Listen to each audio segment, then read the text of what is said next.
శివుడు అంటే బతికి ఉంటే వాడు శివుడు, అది శివం. ప్రాణం పోతే శవం, చిన్న తేడా. కాబట్టి గుర్తుంచుకోండి, శివుడు అనేటువంటి వాడు ప్రత్యేకంగా ఎక్కడో ఆకాశంలోనో కొండల మీదో గుళ్ళల్లోనో గుట్టల్లోనో లేడు, సర్వము నిండి ఉన్నాడు. నేను అంటాను, ఈయనకు అభిషేకం చేస్తే చాలా పుణ్యం అనుకోవడం కంటే ఒక కాళ్ళు చేతులు లేని కుంటివాడికి సహాయపడితే ఇంకా పుణ్యం. ఈశ్వరుడు సంతోషిస్తాడు. ఎందుకని? ఈశ్వరుడు అందరి యందు ఉన్నప్పుడు ఒక అవిటి వాడికి నువ్వు సహాయం చేస్తున్నావు. రోజు ఆకలి వేసినప్పుడు అంత ముద్ద అన్నం బయట తీసుకొచ్చి పెడితే కాకులు వస్తాయి, కుక్కలు వస్తాయి, చీమలు తింటాయి, ఉడతలు తింటాయి. మీరు గమనించండి. మనం ఏం చేస్తాం? ఏమి తినకూడదని చెప్పి నైవేద్యం తీసుకొచ్చి గుళ్ళో పెడతాం, వెళ్ళిపోతాం, మనం తినేస్తాం. నేనంట భగవంతుడు ప్రత్యేకంగా వచ్చి తినడు, ఈ అన్ని రూపాల్లో తింటాడు, ఈ అన్ని రూపాల్లో తింటాడు. నా మటుకు నాకు ఎడ్ల బండి పోతుంటే శరణకూలతో ఎడ్లను కొడుతున్నప్పుడు కూడా మనసు చివుకుమంటుంది, అనాలి. ఎందుకని? పరమాత్మ దాని యందు ఉండబట్టి అది నడుస్తుంది, బ్రతికి ఉండదు. కాబట్టి ఎడ్లను అదిలించాలి కానీ కొట్టకూడదు, ఏ ప్రాణాన్ని కొట్టకూడదు. కొట్టే హక్కు నీకు లేదు. గురులేవించిన నరవర ప్రియం బగుటన మనంబులకు తానవిశేయకునికి పరాయణము పరమ ధర్మ పదముల జల్లం. ఓ మహానుభావుడు అడిగాడు, స్వామి ధర్మం అంటే ఏమిటి? ధర్మం అంటే ఏమిటి? మనం అనుకుంటాం ధర్మం అంటే ఎవరికో కాలేకుండా కష్టపడి బతకడమే ధర్మం. అది కూడా ధర్మమే. కానీ పెద్దలు ఏం చెప్పారంటే, నీకు ఇతరులు ఏం చేస్తే నువ్వు బాధపడతావో దాన్ని నువ్వు ఇతరులకు చేయకుండా ఉండడమే కాదు. నిన్ను కొడితే నీకు ఎంత బాధ అవుతుంది? అట్లాగే ఒక ప్రాణికి ఉన్నాడు. కాబట్టి ఈ విషయాలన్నీ మనకు కూలంకషంగా చెప్పి భగవంతుడకు నువ్వే అని చెప్పటానికి కృష్ణ పరమాత్మ 5150 సంవత్సరాలకు పూర్వం ద్వాపరయుగంలో కురుక్షేత్ర మహాసంగ్రామంలో మనకు ప్రసాదించినటువంటి అమృత గుళిక ఈ భగవద్గీత. ఎంతమంది ఇళ్లలో ఉన్నది ఈ పుస్తకం? చేతులు ఎత్తండి. పర్వాలేదు, 1 2 3 4 5 6 భగవద్గీత శ్లోకాలు ఏమైనా చెబుతారా? ఒకళ్ళు ఒక శ్లోకం చెప్తా. అక్కయ్య చెప్పు. అమ్మాయి చెప్తుంది, చెప్పండి. ఎవరెవరు చెప్పండి. ఇంట్లో భగవద్గీత పుస్తకం ఉన్నా లేకపోయినా ఒకటి, అది ఇంట్లో వచ్చి పెట్టామనుకోండి పుణ్యమేం రాదు. వినాయక చవితికి పూజలో పెట్టాం, ఏం పుణ్యం రాదు. ఎందుకంటే భగవంతుడు మన నుండి కోరుకునే ఇష్టానికి కావు. అనన్యా చింతయంతో ఏ జనా పర్యుపాసతే.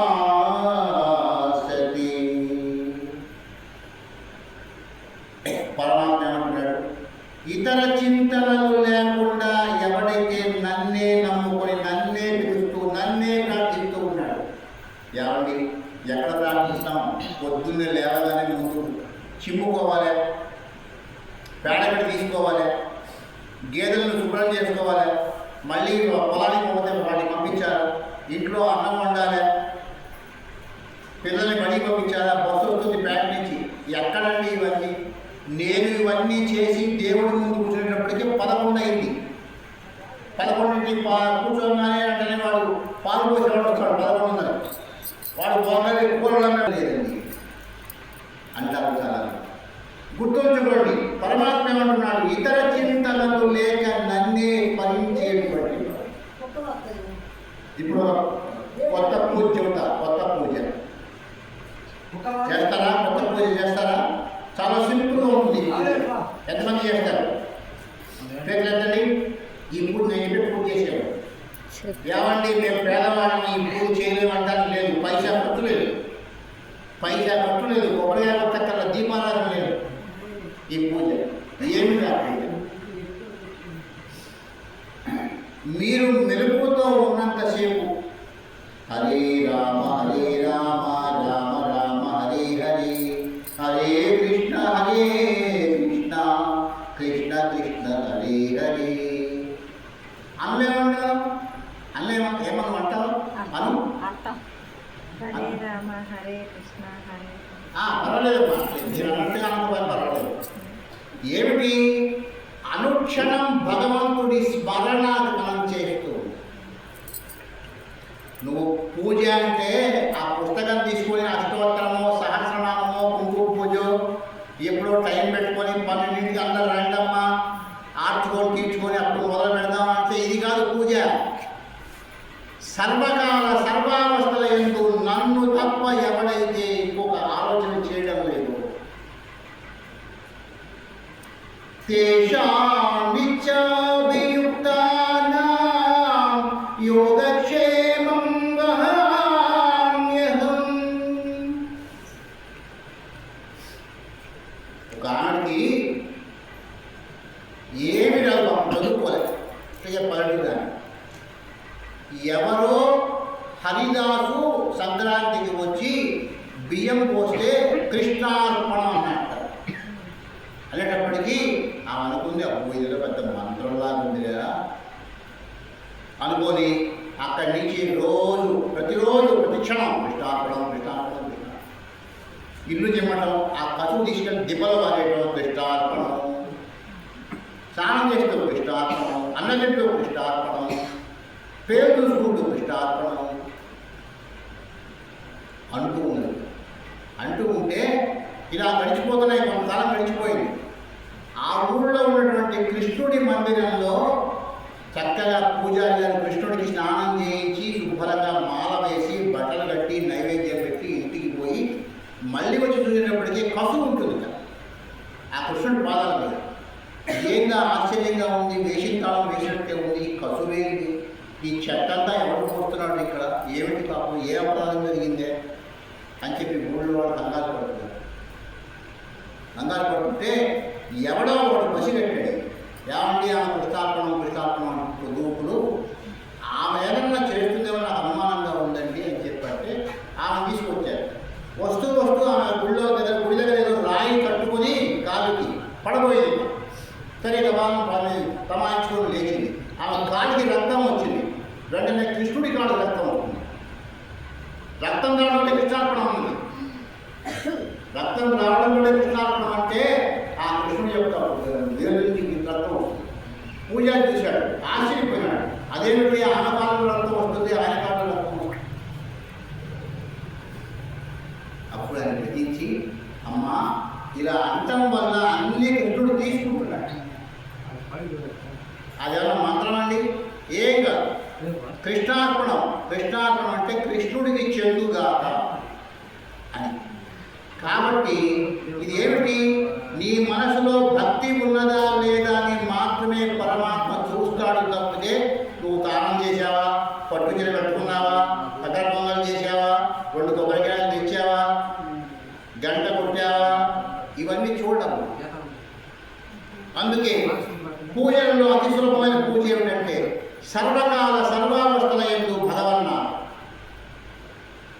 శ్రీరామ జయ రామ జయ జయ రామ అంటానికి ఏం చదువుకోవాలి? హరే కృష్ణ కృష్ణ కృష్ణ హరే హరే. ఏం చదువుకోవాలి? ఓం నమ శివాయ, నమో వెంకటేశాయ.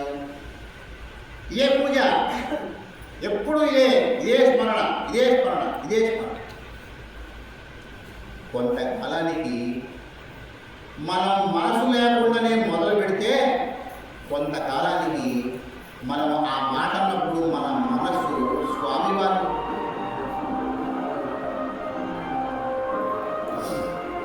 స్వామివారిని చూడటం మొదలు పెడుతుంది. కాబట్టి క్రమంగా మనసుగా బయటికి పోకుండా లోపలే ఆగిపోతుంది. స్వామి పట్ల గురి కుదురుతుంది, స్వామి అనుగ్రహం లభిస్తుంది.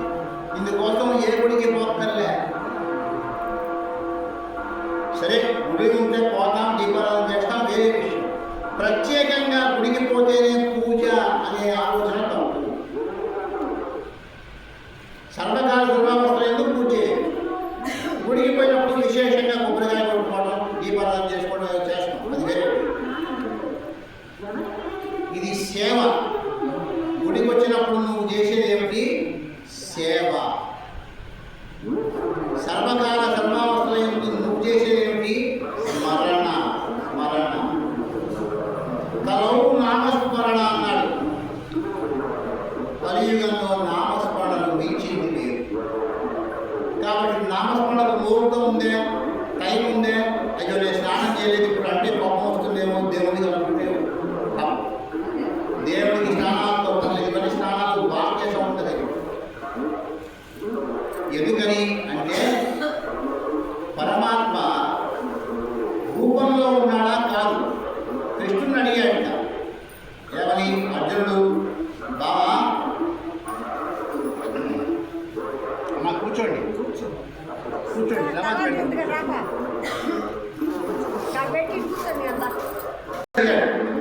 బాబా నువ్వు ఎక్కడ ఉంటావు?